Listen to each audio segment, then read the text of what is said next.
It's the largest slum in Iraq.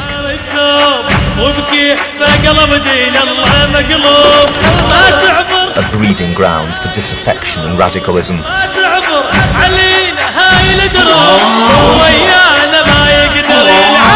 A place of fierce religiosity, yearning for the Americans to go and the Messiah to come. Fortress of a firebrand, America believes, has helped set the country ablaze.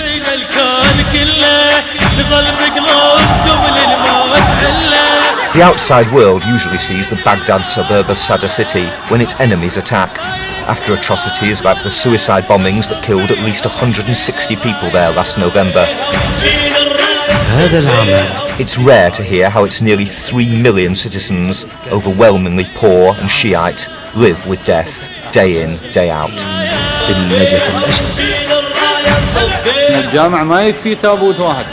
The mosques don't have enough coffins to hold funerals. They need more. We are a republic of widows and orphans. People like to watch war films, the ones about fighting against Americans.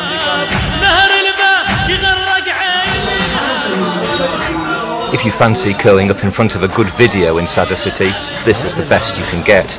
The Shiite answer to Cliff Richard, with a musical tribute to the Mahdi Army. The black-shirted Shiite militia who defend the sprawling suburb. They've killed American and British troops, murdered Sunnis in revenge attacks. But their leader, Muqtada al-Sadr, now condemns violence. His reputation as a champion of the underdog and his nationalist message give him more power than guns ever could.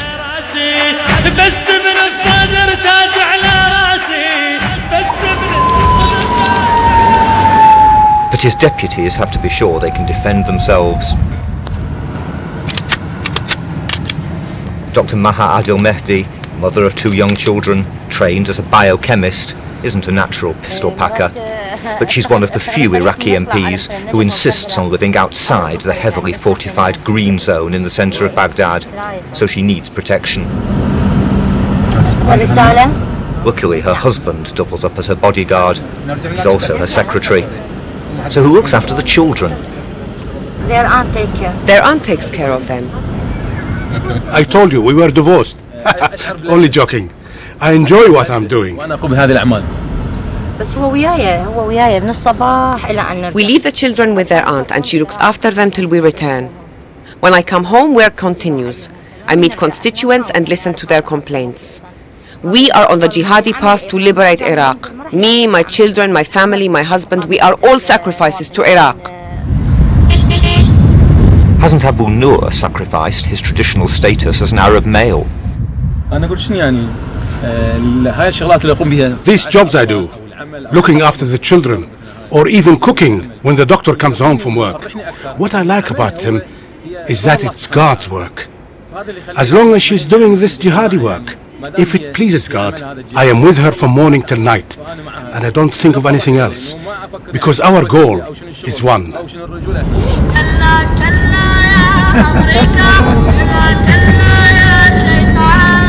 Even the mobile phone repeats that goal. It's programmed to sing, "Get out America, get out, oh Satan."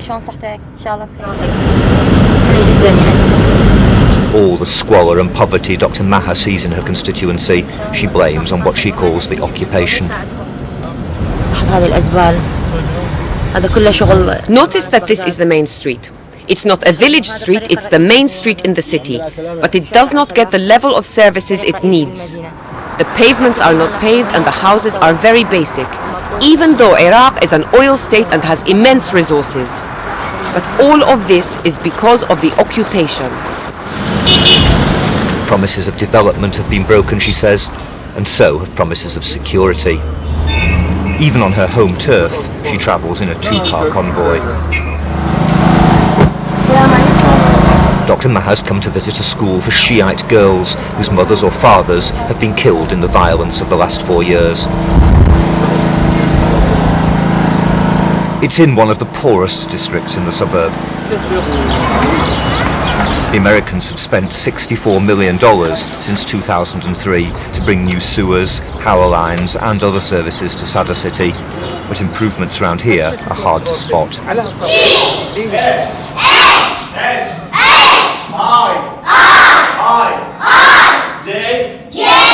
Most of the pupils have fled here with relatives from other, more dangerous parts of Baghdad or from beyond the capital. Window! They've been found places at the school by Muqtada al-Sadr's men. The black headscarves are a sign that this girl's lost a parent very recently.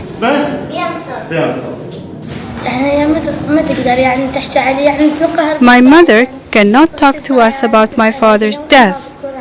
When my little sister asks, she tells her he's gone out to buy bananas for us. Through the suffering in this one room, you can gauge the whole unplumbed depth of Iraq's nightmare. There's been killing of every kind, targeted, random and accidental. We have a girl called Batul. Her father was killed by an American officer. There's another girl called Amal. Her father was killed on the way to Amman by the terrorists. And there is this other girl called Hayan, and her father was killed in the A'dhamiyya district in a sectarian killing. We call it murder by identity card. And another who is called Hanan, whose father was martyred in a terrorist explosion in Sadr City, where he was working as a building laborer, and he was standing in the middle of a crowd of laborers and was killed there. Dr. Maha promises to lobby for more funds for the school. Some of the girls' families, she says, live on only $1 a day. But Sadr City is a constituency where almost everyone's in need. It was built as Revolution City back in the late 1950s, on land given mainly to poor Shiite families who'd migrated from the south of Iraq. Saddam renamed it after himself, Saddam City, but he and his Sunni elite weren't prepared to spend much money on it. Now it's called Sadr City, after Muqtada's father, Grand Ayatollah Mohammad Sadr al-Sadr, a revered cleric murdered, probably on Saddam's orders, in 1999. Shiites, the majority in Iraq, are free now to honour their heroes and martyrs. But letters like this leave them feeling as persecuted as ever. It's a death threat, signed by Sunni extremists, that's forced a family of Shiite farmers to flee here from their home in Diyala, northeast of the capital. Here, where Sadr City meets the desert, ever more makeshift homes are being thrown up by refugees running for their lives. They send water here once a month. Why should our children take a bath only once a month? A tanker brings the water. Luckily, we don't have to pay for it. But when it doesn't come, the children don't even have drinking water. So how could they possibly have a bath? Every day, he says, another dozen or so shelters are built, housing a few more of the 4 million Iraqis, perhaps 1 in 7 of the population who are currently displaced from their homes. Look at these clay bricks. People live inside here despite the scorpions and snakes that come out of them. And look at this one. They just stopped building this house because there was not enough money.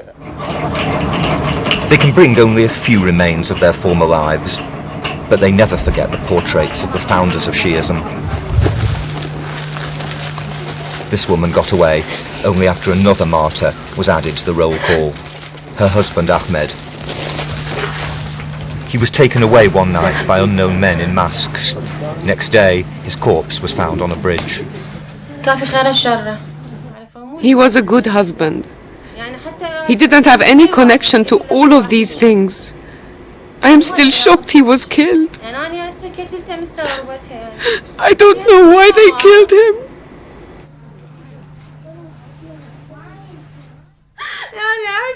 Now what shall I do with 4 children?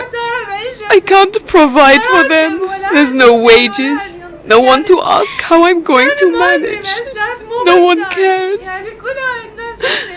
I don't know. Who can I talk to? These 4 children deprived of their father. Why?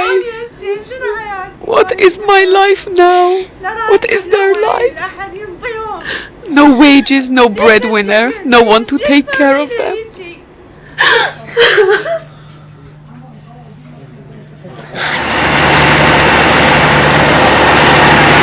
Death now provides the only growth industry in Sadr City.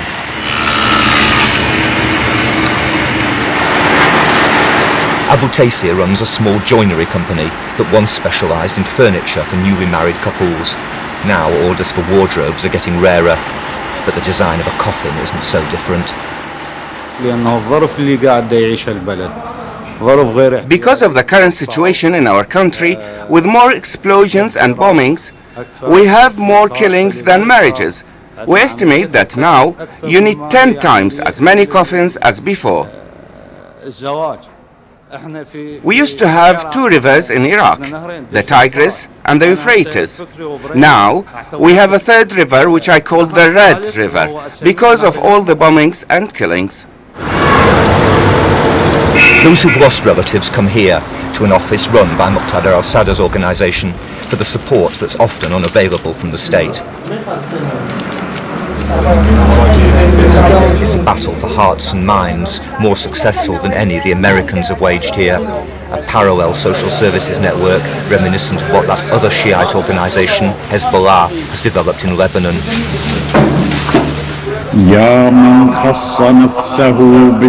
It was Grand Ayatollah al-Sadr who first developed a system to help the needy. Muqtada was his youngest son, far inferior to his father in learning, but able to inherit much of his authority. Dr. Maha grew up in a mixed family. Her father was Sunni. It was while she was at university that she converted to Shiism, encouraged by the young calligrapher who wrote out her dissertation and became her husband. He was an enthusiastic adherent of Sadr Senior. We haven't found anyone to fill the place of Muhammad Sadr al-Sadr. That man changed my life. He taught me the truth of God, may he be praised, the truth of Islam. I was lost before I found him.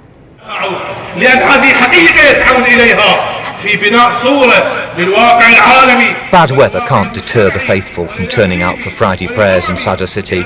It's a religious duty. But following the tradition set by Muqtada's father, the sermons here are resolutely political. The people demand that the occupiers leave by their own volition. That's Muqtada's line. He's the only Shiite politician who's consistently opposed the US presence. He had 6 ministers from his party in the government, but he's pulled them out because there's no timetable for US withdrawal. We come to Friday prayers to say no to Americans. But these worshippers don't just want political liberation. They want redemption. The blessed era that will be ushered in by the second coming of the Mahdi, the Shiites' mysterious lost imam after whom Muqtada's army is named. Some believe he'll appear imminently, maybe right here in Sadr City, and they're convinced that it was to stop him that America, egged on by Israel, invaded their country. The occupiers are in Sadr City to fight Imam Mahdi, to blockade his bases and followers, because they knew that anyone who went out of this city would go to fight the Americans. It's a notion Muqtada's father held dear, that an evil trinity of America, Israel and Britain is behind all the world's troubles. But it must have been severely tested by last year's explosion at one of the holiest Shiite shrines in Iraq. The golden-domed al-Askari mosque in Samarra, a coldly calculated attempt to ignite war between Muslim and Muslim. It was the work almost certainly of al-Qaeda in Iraq, a network of foreign Arab fighters and die-hard officials of Saddam's regime.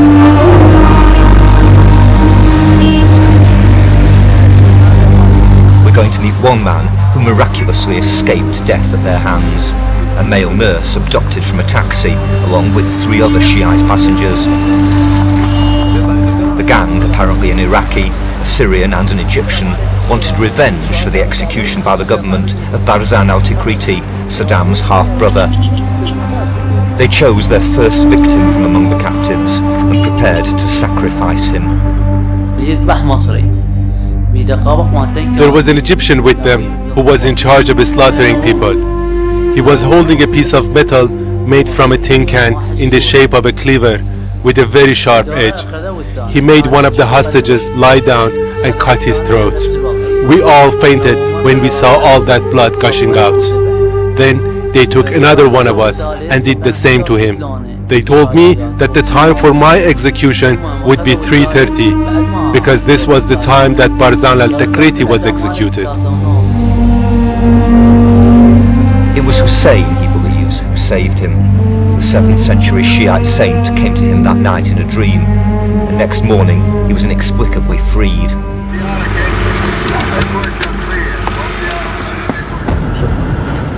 But horror stories like that won't change Dr. Maha's views. Al-Qaeda, she says, is just a tool of the Pentagon. America, Britain and Israel are financing the terrorists to hit the Iraqi people. Terrorists couldn't do this without the occupiers.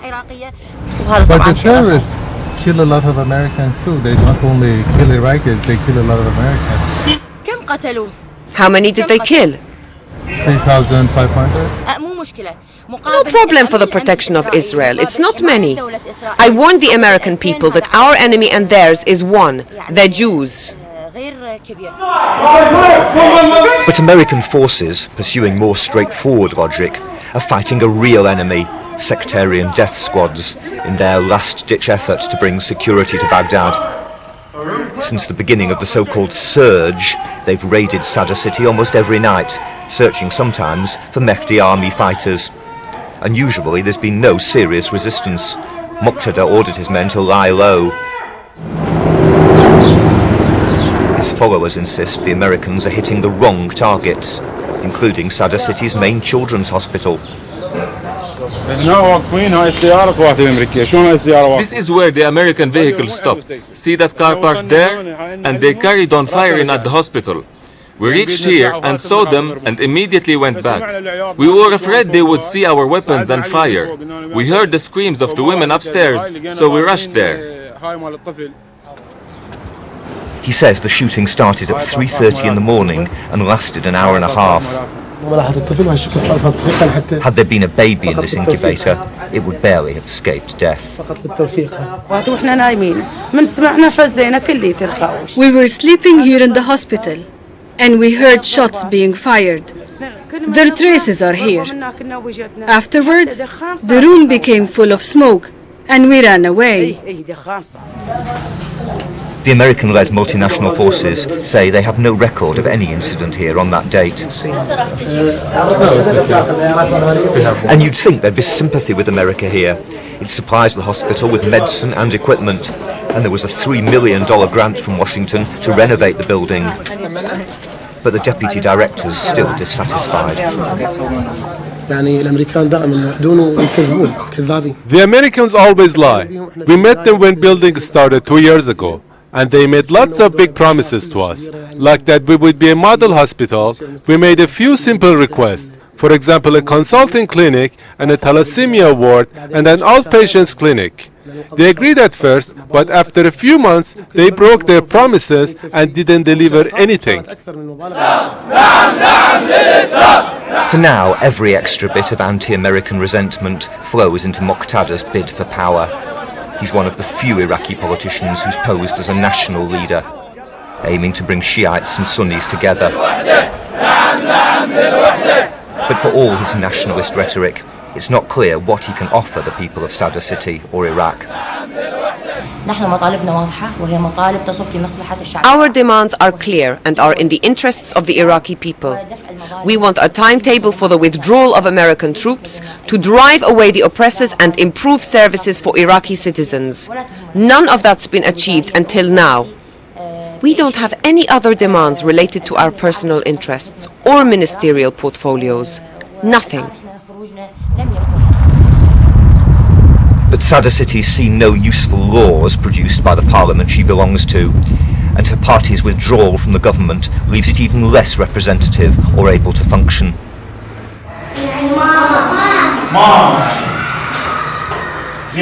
Back in the school she visits, they're learning words many of them no longer have much use for in their own families. Father, mother, sister, brother. The state provides a small daily treat. It can't provide the security to stop schools filling up with more orphans.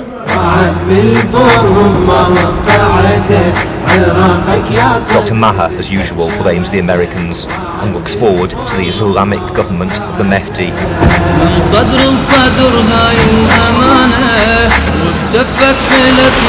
But that's a dream that's unlikely to replace Sadr City's nightmare anytime soon. وبجفك حيلت يا مقتدانا وراسك للكفر لا ما حنيته وراسك للكفر لا ما حنيته يا صدر بالدم شريته